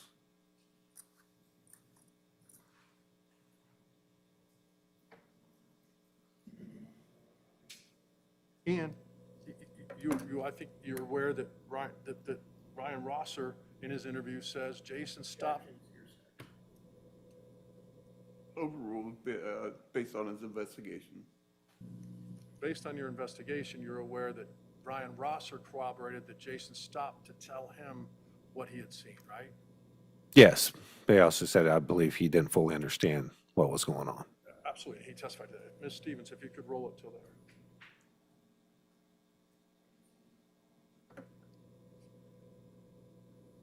Stop.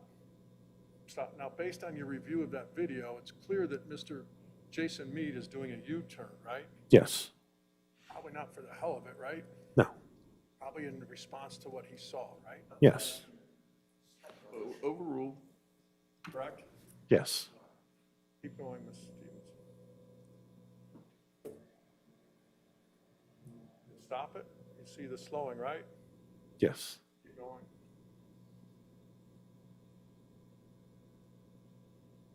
Right? You see there was a pause there, correct? Yes. The video confirms what Rosser says, right? Yes. It confirms what my client, or Jason Meade says, right? Yes.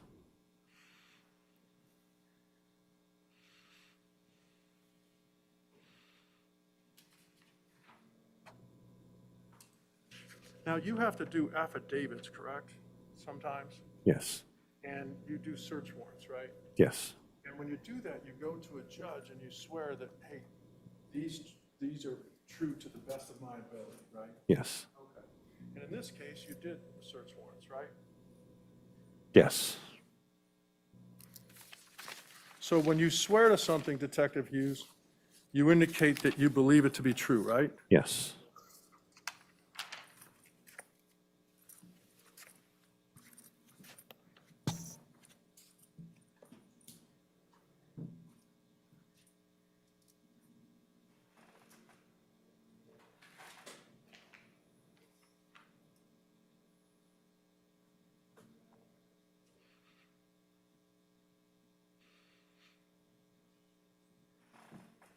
That's your fault.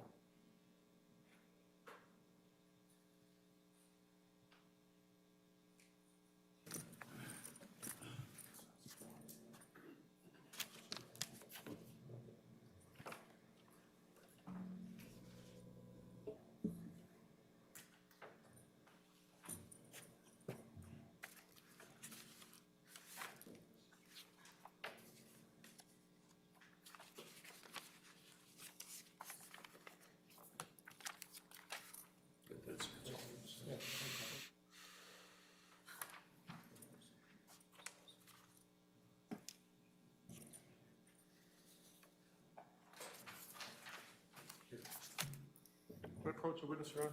You may? I'm handing you what's been marked identifications of Defendant's Exhibit W.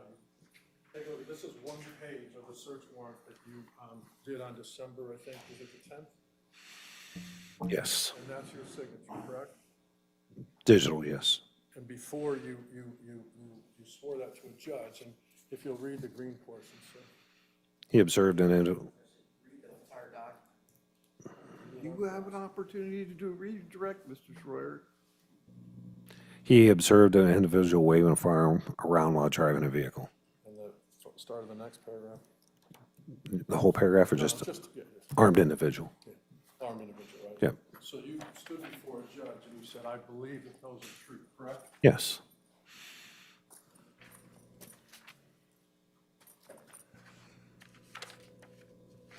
Now, the communications, I think we've hit it, so I'll go very fast with that. I apologize, Ms. Sue. Barnhart confirmed that my client aired what was out, right? Yes. And Barnhart also confirmed what Younglis responded back, right? Based upon his investigation, if he knows. Yes.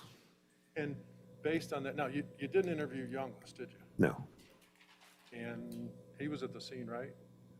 afterwards. He was the leader of that SOFAS task force, Yes. right? He was the one giving commands to people, right? Yes. You didn't interview him. No.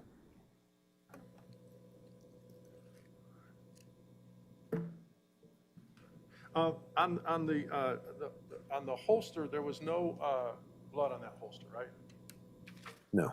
And on the gun was swabbed for DNA on the trigger, correct? Yes. You know the results of that? It was one major contributor. Casey Goodson, right?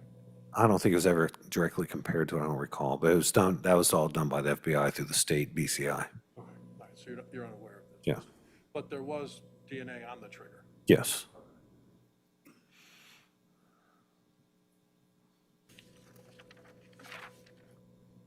And you would agree with me, sir, that cooperation is what your goal is, right? Yes. And it's not a coincidence. It just doesn't happen by coincidence, right? No. And neither is consistency, right? No. Neither is confirmation, right? Yes.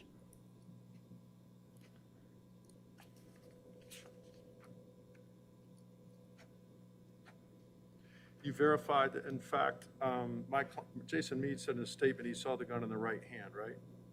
Yes. The right-handed holster, correct? Yes. And you verified that Casey Goodson's right-handed, right? Yes.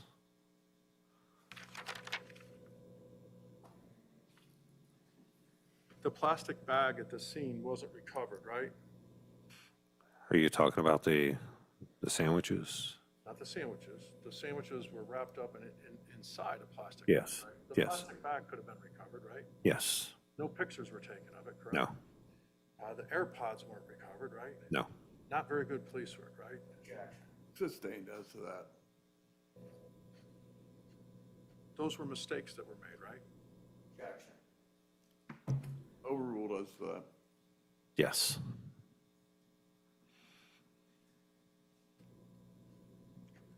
Jason Meade indicated in his statement that he directed the medics where to go, correct? Yes. That was confirmed by the body worn camera, right? Yes. In his statement, he said he was in Jason's statement, he said he was duty-bound to investigate. You would agree with that, right? Yes.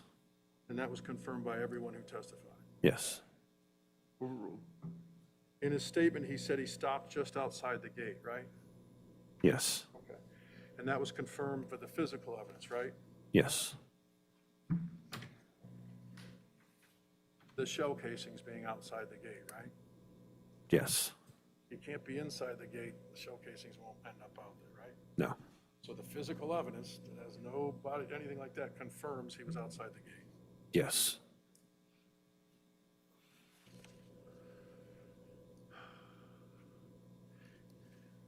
You also interviewed people at the scene, right? There were interview stunts. Yeah. And my client, Jason Meade, in his statement says, I yelled, marshals, police, show me your hands, right? Yes. That was confirmed by a witness that was interviewed at the scene, correct? Yes. That was cooperated, right? Yes. Jason Meade said he fired in a northeasterly direction. That's corroborated, right? Yes. If someone pointed, he said on page 8 of the statement, I was in fear for my life, correct? Page 8.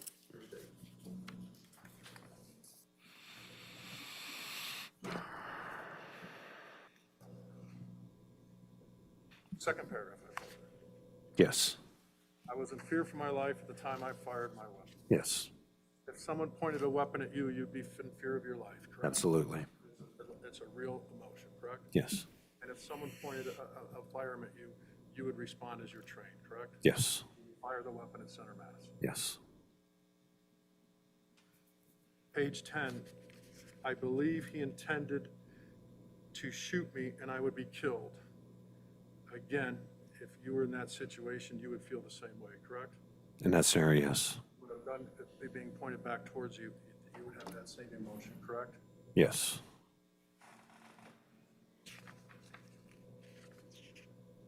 And you would agree with me, sir, that someone with a gun can still be a threat to you when they're facing away, right?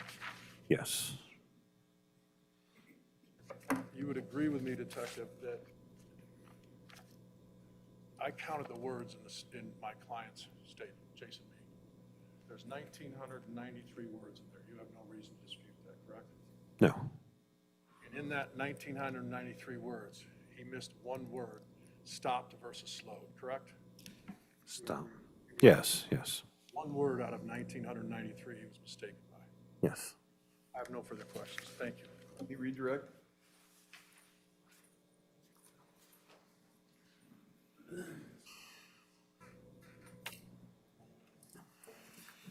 Detective, I just want to back up because this has been brought up many times.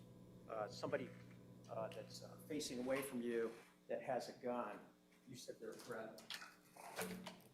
Yeah, they can be a threat, yes, yes, All depends on all the circumstances that you're aware of beforehand or whatever, is why I'm carrying a gun. yes. I walk out of a gun store and I'm walking away from you, am I a threat? No, It's because I've not made any overt things that would make you believe that I was threatened. that's correct, yeah. So you can't shoot somebody just for a threat, right? It has to be, no, It has to be a deadly threat. yeah.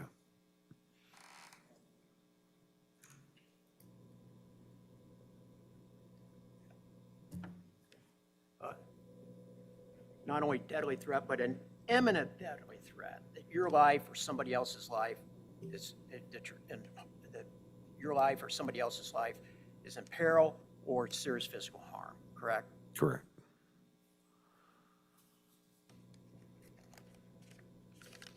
Not to belabor this, but when you're talking about the holster, okay, or that you saw, Yes, Mr. Collins is like saying, well, Detective Crooms, he had one, didn't fall out or whatever. Wouldn't it depend on what size gun you have? it can, yes, yeah, I mean, if somebody's, depending on what make, model he has, whether or not it fits better in the holster as opposed to somebody else that might have a larger weapon. yes. Well, my concerns with that holster is retention and somebody pulling it off of me. There's nothing there that keeps the weapon in place. So because there's nothing there, and especially this type of weapon that we see in this case, it's a fairly large weapon. Yes, yes, A fairly small holster. yes. Let me go back. I guess I'll just start from the beginning.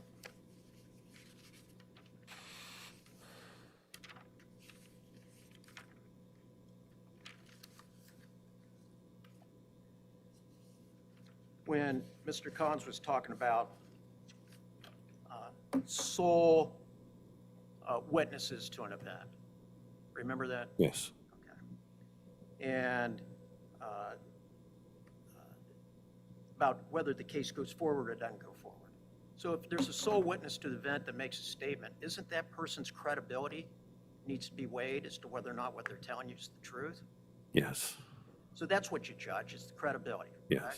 And you judge that through whether or not they tell the same story, right? yes, Whether or not the events that they claim happened make sense, yes, whether it matches the physical evidence that you as the detective collect, yes, and whether they've changed the story in any way, yes, whether they're accurate in giving us their description of what happened, yes, right? There's a multitude of things that you do and that when evaluating a case. Is that right? yes, And when it comes down to somebody just being the sole witness at the intersection, okay, and being a police officer, you'd expect of them that they know how to write reports, right?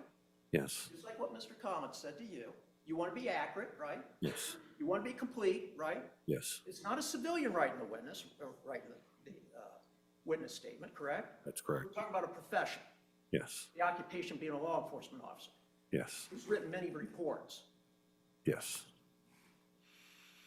And a law enforcement officer would know about accuracy, correct? yes, Now, if they didn't know about video, then just like with other witnesses, sometimes you get video and it doesn't match up. Is that right? yes. And then what happens to the statement? That brings it into question. It gets changed? Yeah,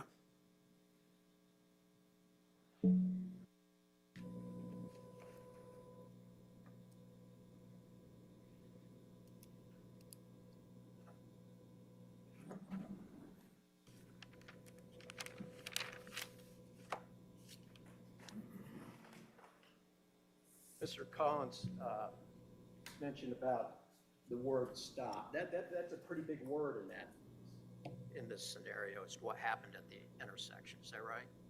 Stop? Yes. Yeah, What yeah. does stop mean to you? Wheels are no longer moving. And when the statement is that the vehicle stopped to wait, what does that mean to you? Stop to wait. Yes. Assuming in this context, wait for oncoming traffic to pass.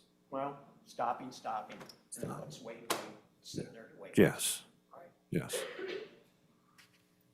So I guess there's two words out of this that are significant. And then went on to say there wasn't northbound traffic to clear. I mean, is there any question about what this statement means in your mind? No.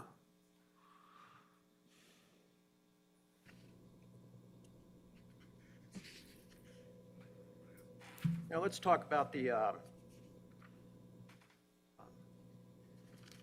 and I'm not sure what was said on the exigent circumstance, but just seeing somebody waving a gun around in a car, okay, or in this scenario, claims his car's passing by, and whether it's true or not, points a gun at him, okay, is that an exigent circumstance? If the car is passing, the threat is no longer imminent. It's past you. Yeah. So did that require an exigent circumstance to pursue in that manner? In that manner, I mean, I would personally, I would still go after that vehicle. Yeah. And It's not an investigate. exigent circumstance. Without prior information, no. If I had, like said before, we had information, he just committed a robbery, shot somebody, homicide, yeah, that, Robbery, absolutely. homicide, something more than just a violation that you see. Absolutely, yeah. Otherwise, what we'd be doing is characterizing any violation that you see in law as exigent circumstances, right? Possibly. Yeah, so it's like, you as an officer, you're there to enforce the law, and by times, you know, making traffic stops. Overruled, just ask a question.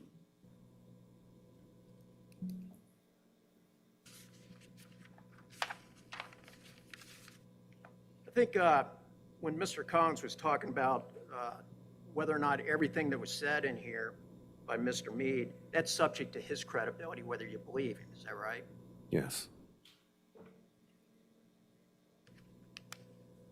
Now, I want to talk about Officer Rosser, because I want to direct you. Mr. Collins indicated to you that, and the jury can rely on their recollection as to what he testified to. But Mr. Collins said that Officer Rosser said to drop the gun, okay? Are you aware that that he testified to was show me your hands, show me your hands? I don't know what he testified to, no. If you interviewed him, right? No, I didn't interview Rosser. But you reviewed his statement that was made to the team. Yes. And you document these statements, correct? Or somebody? Somebody did, yes, yes.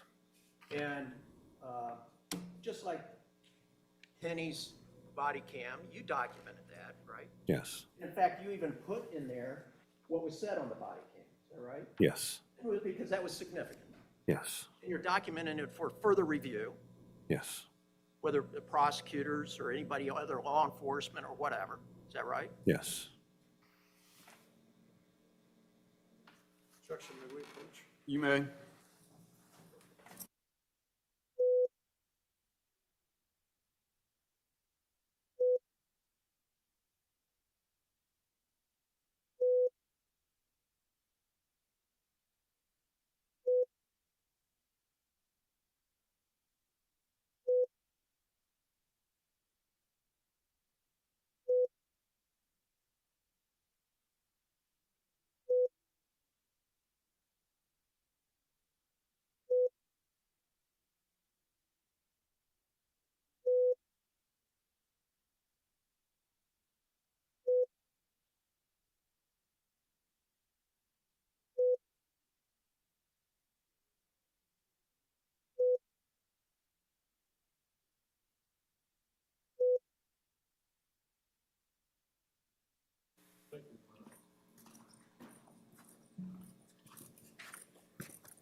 Any further questions? Yes, Your Honor, thank you.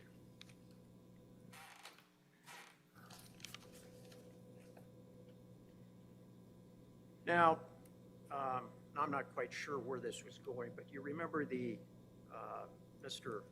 Collins talking about the door going from right to left? Yes, I assume he's referring to the storm door. yes. I don't know what he's, I assume that's what he's referring to, yes. And something about no damage to his right hand, and somehow that's consistent with, I'm not sure. Did you understand the question? Want to understand that he was not shot.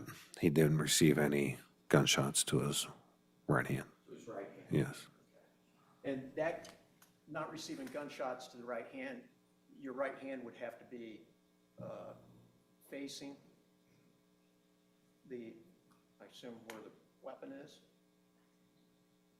You get gunshots. I don't know what he didn't have any injury to his hands. No. Well, if my back was to you and somebody was behind me, I wouldn't get shot in my hand, right? No. And in fact, if my back was to the shooter and I'm between glass and a screen, okay, and my hands are in front of me, okay, I wouldn't get injuries to my hand, would I? No.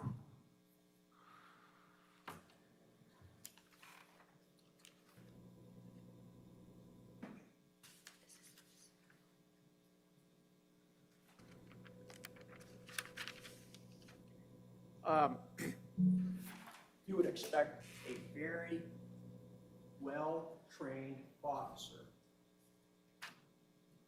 that has extensive training and use of fully automatic weapons to be able to follow that training and to be able to use the 3 burst shots. Wouldn't you expect that? Yes.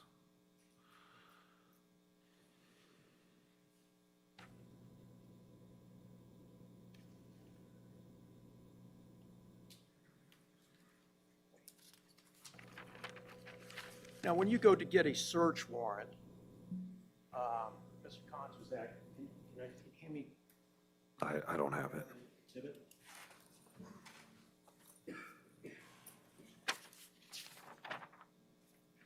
When you go to get a search warrant, tell the jury how you go about getting a search warrant. How you go about it, creating? Well, it's statement of facts you present to a judge, depending on what the search warrant's for. It could be for a residence. In this case, I believe it was a cell phone. It could be to get into a car. It could be for property. But it's a statement of facts that gives you probable cause to, like in that case, to get into a cell phone and obtain data. So you put in facts, things that you've learned from your investigation, saying, Judge, these are the facts that have been presented to us, that have been presented in the investigation, that would lead to us having probable cause to be able to search something. Yes. Is that correct? Yes. Okay. And the verification is these are the facts in the investigation, and they're true and accurate as to what's the investigation. Everything known at that time, yes. Yeah, known to you at the time. Yes. Right? And then the judge takes a look at it and determines what? Whether it's valid, have probable cause. Is that what you did in this case? Yes. Was this a statement to you telling the world that you believe Jason Meade's story? No. Or telling the judge It's the facts that we had at the time. the facts? Yes.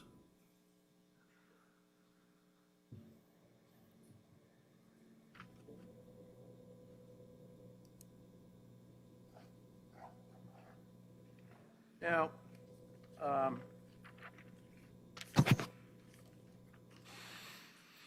you prepared as being the lead, you assembled all the statements and all the evidence and you put it together. Is that right?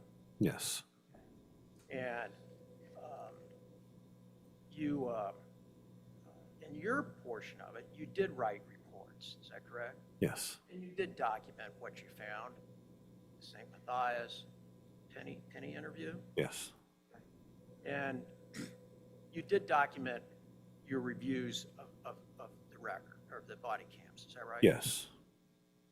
So there is documentation Yes. as to what you, and you did put it in the file. Yes.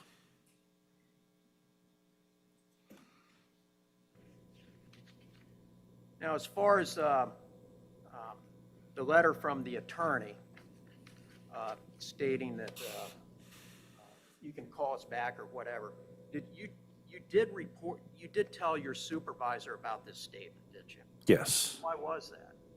Why did I go to the supervisor? It was just because it didn't match the video. It was concerning. And are you aware of any other time, maybe you didn't, but are you aware of whether anybody else followed up and asked if they want to get a statement, an additional statement or additional information? Yeah, I don't know if anybody else did. The FBI could have, I don't know. Or anybody else involved in the case? Yeah, I don't, it's not documented anywhere.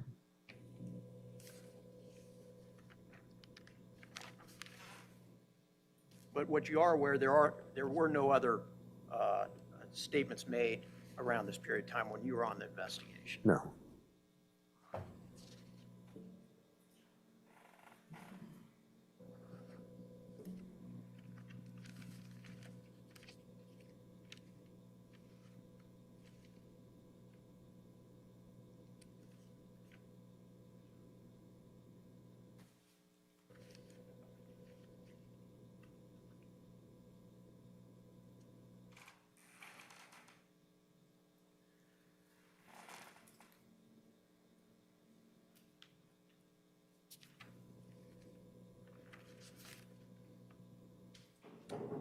Back to the Penny interview, or the statement made on the porch, and the jury will have the video, I believe, but there was something else asked when Terry Phillips said, I missed the call, what happened?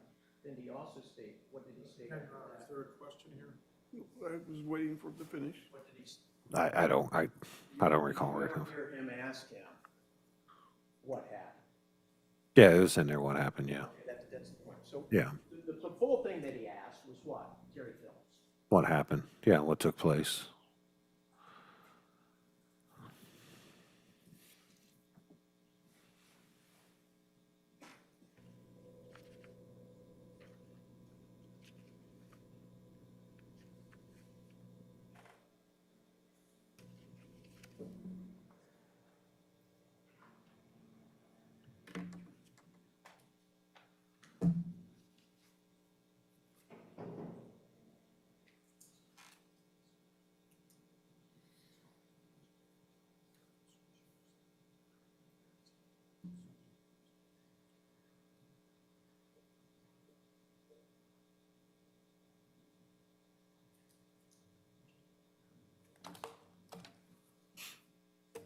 And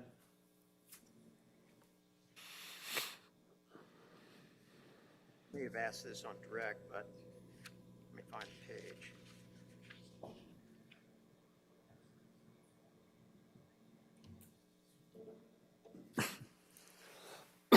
Excuse me.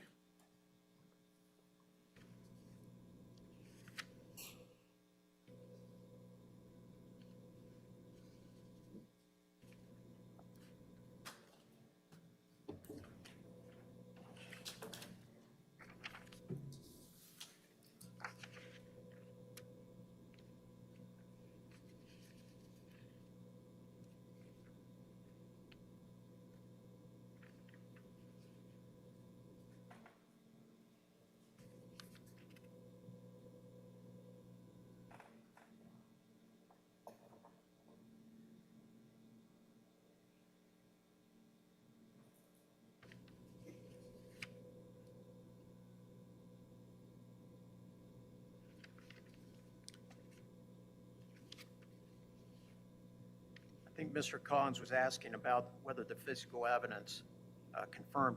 Did the physical evidence confirm that the house was his backdrop? No. Can you explain to the jury, what do we mean by backdrop? It's going to be obviously where your rounds are going to end up once they either pass to a person or to pass your target. And so in this scenario, if the house was my backdrop, where would the exterior of the house be in the backdrop? It'd bend the area right at the door. But yeah, you want a backdrop that's going to be safe. You don't want obviously any people in the back in your backdrop, so you won't have any collateral damage.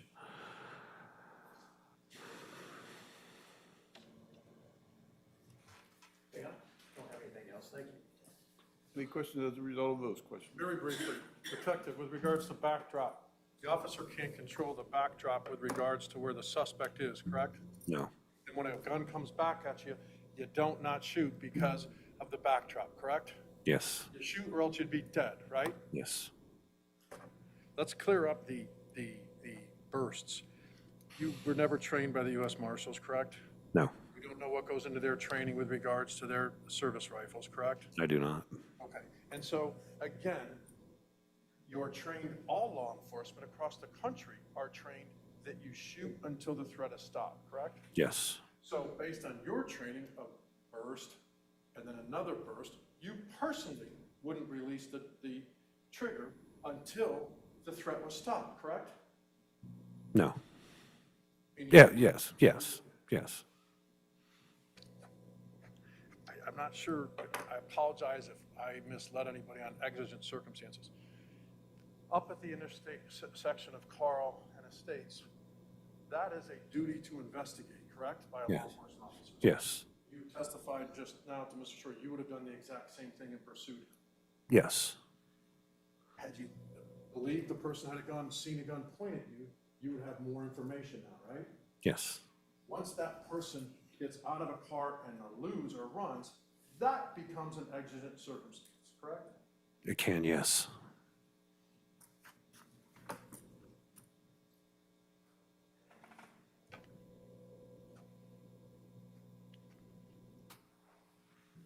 The injury, you reviewed the coroner's report, correct? I did. Now, if the door's on my back, right, Yes. and the glass was broken, right, Yes. and there were shots through the metal portion, correct? Yes. There is going to be certain damage to whatever part of the body is in that door frame, correct? Yes. Does that make sense? Yes. Yeah. Not gunshots necessarily, but damage from the glass or other stuff. Yeah, it can. I mean, it can, yeah. If the coroner's report said that there was damage to the left elbow, the left side, and damage in that area, the right forearm, but not the right hand, one can use common sense that the hand was outside the door. Overruled. Correct? He overruled it. No. You can answer questions if you know. It's hard to say, yeah. Common sense would lead you to that conclusion. Let's move on to another question. Not argument. Detective, one word out of 1,998 words, correct, was incorrect, slowed versus stopped.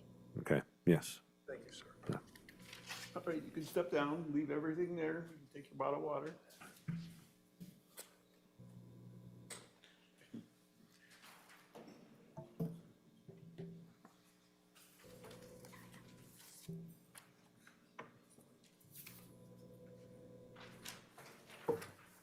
Councilman? Off the, well, the rest.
our lunch break.